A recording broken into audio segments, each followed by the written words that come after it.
საირმეში პროტესტი 2 თვეა გრძელდება. მოგიყვებით 95 წლის სახალხო კურორტზე, რომელიც დღეს ერთ ადამიანს ეკუთვნის. მისია ტყე, ბიზნესი და ყველა გზა. ადგილობრივებს კი მხოლოდ ერთი გზა დარჩათ. წასვლა. ადგილი, სადაც თქმულების თანახმად დაჭრილმა ირემმა კვალს ადევნებული მონადირეები ჟანგით გადაწითლებულ ქვებთან მიიყვანა. მიწიდან წყალი ამოდიოდა. ირგვლივ ყველაფერი მარილის ქონა გადათეთრებული. ირმის ჯოგი მარილს და წყალს მორიგეობით ეტანებოდნენ. ამიტომაც აქაურობას საირმე უწოდეს. ამის შემდეგ მწყემსებს ახალი უჩვეულო რამ აღმოუჩენიათ. ირმების წყაროდან დაახლოებით 3 კილომეტრის მოშორებით ერთ ადგილას ბალახი მუდამ მწვანე რჩებოდა. იქ თოვლი არდებდა. მიწა კი წვიმის მოსვლიდან რამდენიმე წუთში შრებოდა. მოგვიანებით გეოლოგებმა მიწის სიღრმეში ცხელი მინერალური წყალი აღმოაჩინეს. წყლების სამკურნალო თვისებების დადგენა ბაღდადელ სტუდენტს გაბრიელ კელენჯერძეს უკავშირდება. თავდაპირველად წყალი პრიმიტიულად ისხმებოდა და ცხენებით ეზიდებოდნენ.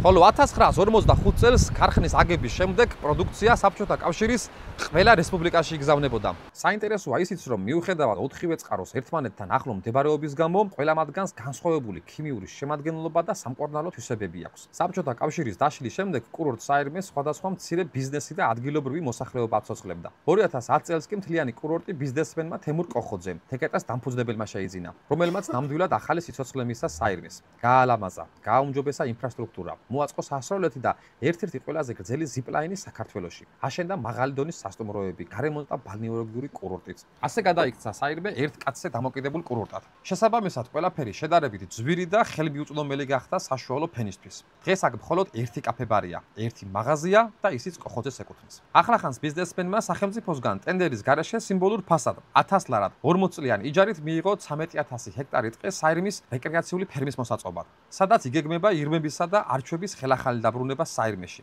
ასევე სამონადირეო კომპლექსის და სათხილამურო კურორტის მოწყობა. მაგრამ ტყე, რომელიც სახელმწიფომ გაასხვისა, ახალ მფლობელს გადააბარა პრობლემები და ადგილობრივების ბედიღბალიც.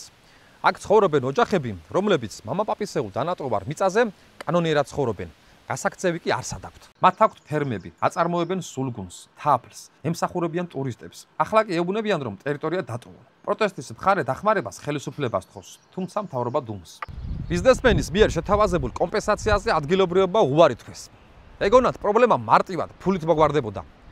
კოხოძესა და მოსახლეობას შორის კონფლიქტი გამწვავდა. ბიზნესმენი ახლა ამტკიცებს, რომ ეს ხალხი უკანონოდ სარგებლობს მიწის ნაკვეთებით და რომ ისინი ბრაკონიერობენ. მოსახლეობა კი საპირისპიროს ამტკიცებს. ადგილობრივებს შეექმნათ პრობლემა თვითმმართველობასთანაც. დაუყადაღდათ ქონებები, ვერ იფორმებენ კუთვნილ სახლებს. შეუზღუდეს სახლამდე მისასვლელი გზაც, რადგან ტყეში მათ ნაკვეთამდე მისასვლელი ირგვლივ ყველაფერი ბიზნესმენს ეკუთვნის. პრობლემა იმაში არ არის, ვის რა სამართლებრივი არგუმენტი აქვს, ვინ რა შეცდომა დაუშვა, ან ვინ არის მართალი კონფლიქტში. პრობლემის სათავე სახელმწიფოს შეცდომაა. როგორ მოხდა, რომ სახელმწიფომ ტყე გაყიდა ადამიანებიანად და რატომ შეატოვა ბიზნესმენს ადგილობრივების ბედი? როგორც წესი, როდესაც სახელმწიფო მიწას ყიდის, მიწა უნდა იყოს უფლებრივად თავისუფალი. რა უნდა გაეკეთებინა სახელმწიფოს, რომ კონფლიქტი თავიდან აერიდებინა? ბიზნესი განვითარებულიყო და მოსახლეობას კმაყოფილი დარჩენოდა. წინასწარ უნდა მომხდარიყო ადგილობრივებთან ამ საკითხთან შეთანხმება, მათი აზრის მოსმენა, კურორტის განვითარებასთან ერთად თანამონაწილეობა, ჩართულობა და მათი ტრადიციული საქმიანობის გამოყენება კურორტის განვითარებაში. თუ აღნიშნულზეც არ დათანხმდებოდნენ, მაშინ სახელმწიფოს გასაყიდით 13000 ჰექტარი ტყის ფართობიდან უნდა გამოეყო მიწის ის რაოდენობა, სადაც ადამიანები ცხოვრობენ და რა ადგილსაც ისინი იყენებენ სამეურნეო მიზნებისთვის. პრობლემის სიმწვავიდან გამომდინარე, ისევ კერძო ბიზნესმენი კოხოძე აღმოჩნდა ადამიანი, რომელმაც თავისი ინიციატივით გამოაცხადა პროექტების მიღება კურორტის განმავითარებელ სხვა მეურნეობებზე, რომელსაც დააფინანსებს და თავად შეუწყობს ხელს წვრილი ბიზნესისა თუ ადგილობრივების დასაქმებას. მაგრამ ბოიკოტში მყოფი მოსახლეობისთვის უკვე რთულია ითანამშრომლო მოდავე მხარესთან და მიიღო მისი წინადადებები. დღეს საირმის კურორტზე სხვა მცირე ბიზნესებიც აშენებენ კოტეჯებს, სასტუმროებს. ადგილობრივებმა კვლავ დაიწყეს თაფლისა თუ სულგუნის გაყიდვა. სახელმწიფოს ვაძლევთ უფლებამოსილებას ჩვენს მომავალზე იზრუნოს, მაგრამ ის ამ პასუხისმგებლობას ერთ ბიზნესმენს ანდობს.